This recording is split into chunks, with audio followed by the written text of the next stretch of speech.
In the shadow of Scotland's rugged coastline, just beyond the reach of sunlight and civilization, lies a story so horrifying it's hard to believe it ever happened.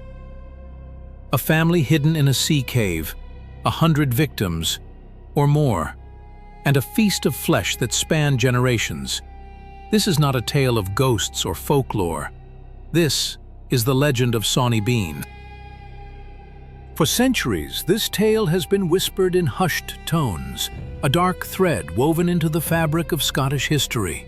But unlike the fantastical creatures of myth, the horror of Sawney Bean springs from the very depths of human depravity, hidden away in a world far removed from our own. What drives a family to such unspeakable acts? To answer that, we must step back to a time when Scotland itself was a land bleeding chaos, where survival was a daily battle and justice was a rare commodity. To truly grasp the horror of Sawney Bean, we first need to understand the brutal crucible from which he emerged. Scotland in the late 1500s wasn't the picturesque land we know today. It was a fractured realm, steeped in violence and desperation. Succession crises plagued the throne. Religious conflicts ignited civil unrest between Catholics and Protestants, and bitter feuds between Highland clans and lowland nobility plunged the country into perpetual chaos. Central authority barely reached the remote corners, leaving vast stretches of land lawless, where only the strong survived. For the common folk, poverty was a constant shadow.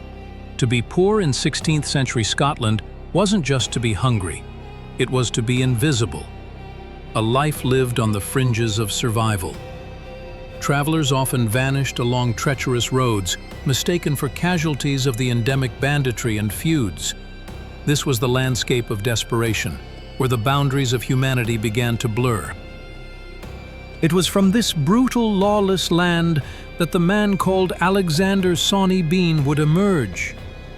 Born in East Lothian, he was reportedly a lazy, bitter man with no ambition beyond his own dark desires. He scorned honest labor, finding no place for himself in a society that offered little to those unwilling to conform.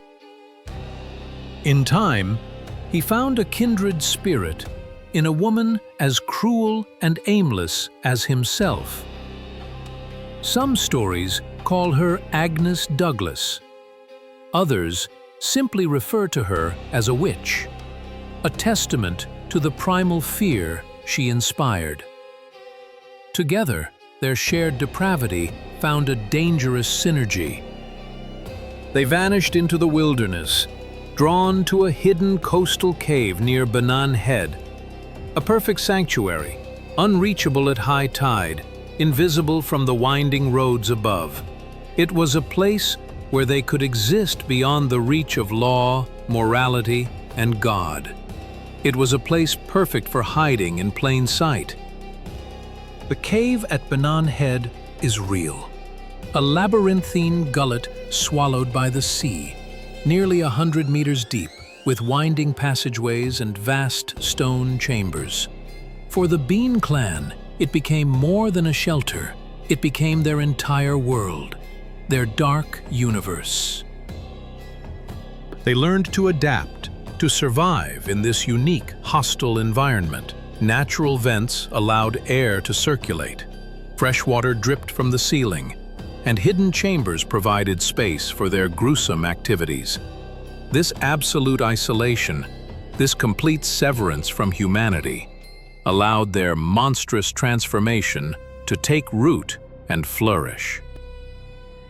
At high tide, the cave mouth almost vanished behind the crashing waves, making it invisible, inaccessible. But as the tide rolled back, hell opened its mouth, offering safe passage for those who knew its secrets.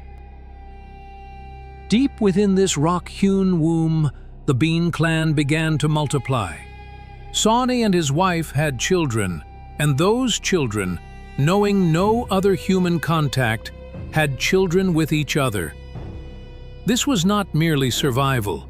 It was the birth of a twisted lineage, a monstrous family tree. For the outside world, incest was an unspeakable crime. In the Bean Clan, it was simply the family tradition, the only way their isolated group could grow. No schools, no neighbors, no laws, only blood, shared, passed down, and repeated, binding them in a horrific pact of shared depravity. As a result, some children were born blind, others mute, many with twisted limbs or grotesque features.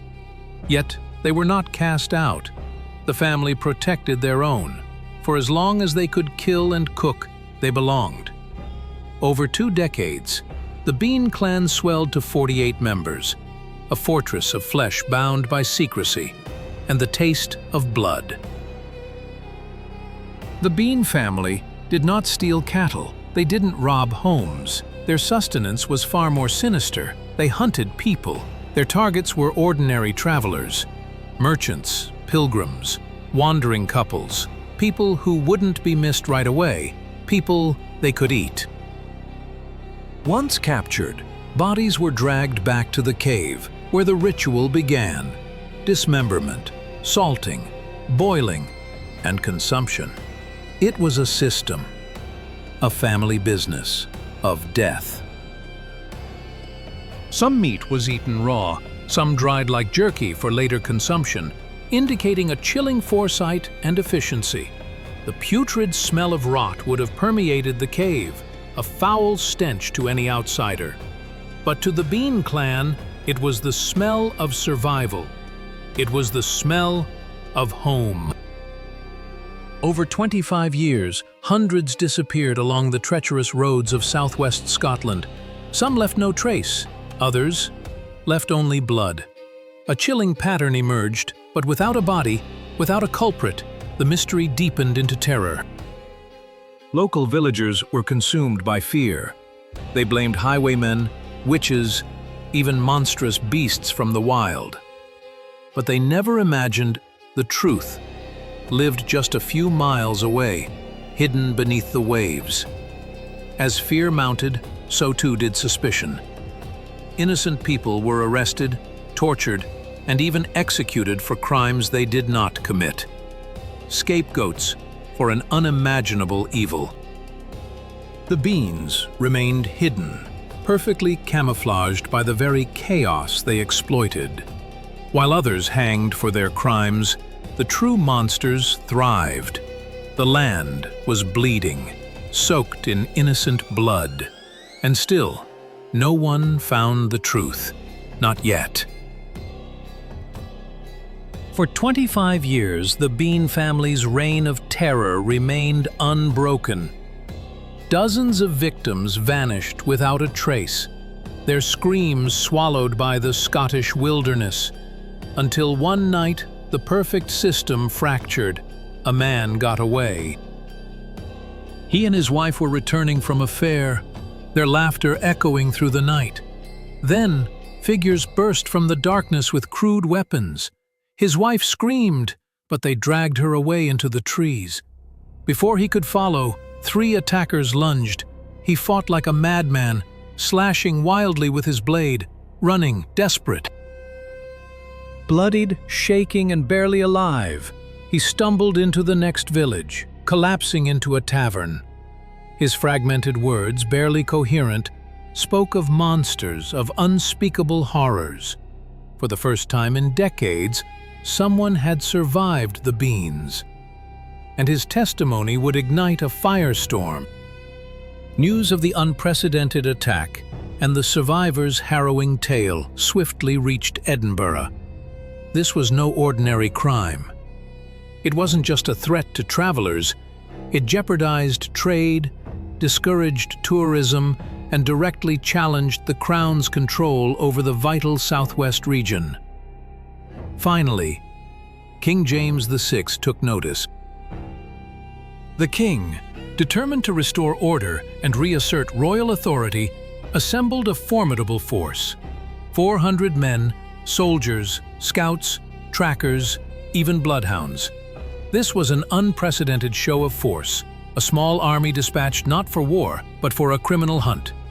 They rode south, a grim procession, sweeping the desolate Scottish coast.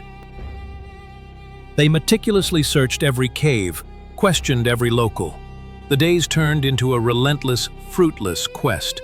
And then, as they approached Banane Head, they smelled it, a stench unlike any other, a reek of death, of rotting flesh that clung to the sea air, growing stronger with every step. The tide rolled back, and hell opened its mouth. What they found inside defied imagination. The first chamber of the cave was not merely a dwelling. It was a charnel house, a testament to decades of unimaginable horror. Piles of bones, hanging limbs, human heads preserved in jars, rusted blades embedded in skulls. This was no makeshift hideout. It was a meticulously organized slaughterhouse. Body parts were stacked like firewood. Rows of meat, salted and wrapped in cloth, lined crude shelves. Tools crafted from human femurs lay beside jewelry taken from the dead. This was their domestic life, twisted into a daily routine of butchery and cannibalism. And in the deepest recesses, huddled against the cave wall, was the family itself. 48 gaunt, feral figures, half born of incest, all born of horror. They did not cry, they did not beg, they simply stared, their eyes vacant or animalistic, at the world they no longer recognized, a world that had finally found them. There was no trial, no jury, no appeals, just immediate judgment. The nature of their crimes was so heinous, so utterly beyond human comprehension, that existing legal frameworks simply could not contain them. The king's will was swift and absolute. The men were mutilated first. Hands and feet chopped off with axes, their screams echoing across the landscape as they were left to bleed. The women and children were forced to watch, their horrified gazes fixed on the agony of their kin. Then came the fire. Burned alive. The children wailed, their cries lost in the roar of the flames. The women screamed, their agony dissolving into smoke. The fire raged, purifying the land of the monstrous clan, ensuring the name of Bean was forever erased from the annals of living memory. The horror didn't end with the fire. Word of the Bean Clan, of the unimaginable evil discovered in that sea cave, spread like wildfire. Through oral tradition, ballads, and crude pamphlets, the tale traveled through the Highlands, across Scotland and beyond, gripping the imagination of Europe. The tale became a potent warning, a grim lesson for children to never stray from the path. A chilling curse whispered on the wind, "Don't wander off the path, or the cave will swallow you." For generations, the cave at Banane Head was shunned, believed to be cursed, its very air thick with the echoes of unimaginable suffering. Forgotten, perhaps, by the wider world, but never forgiven by those who remembered its dark truth. But here's the unsettling question that has lingered for centuries. Was it true? The legend of Sawney Bean, with its unimaginable barbarity, exists primarily in folklore and later sensationalized accounts. Crucially, no official record of the Beans, no court documents, no parish registers, exists before the 1700s, long after the supposed events.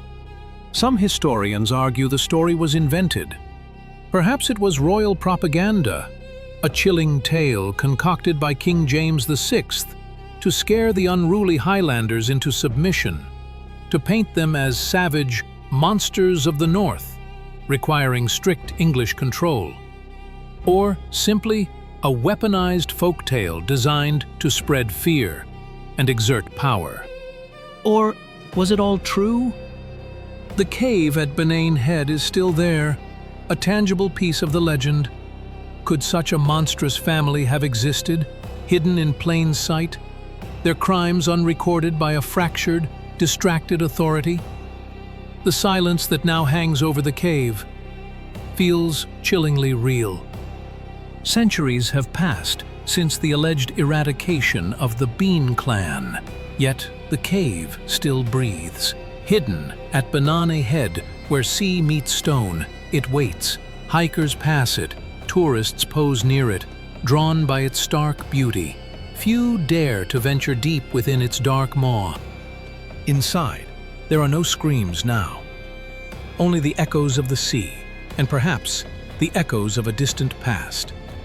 Some locals still claim to have heard faint voices carried on the wind. Others swear they've seen fleeting shapes moving in the deepest shadows. There are no bodies left, no bones to confirm the horror, but some horrors don't need physical remains.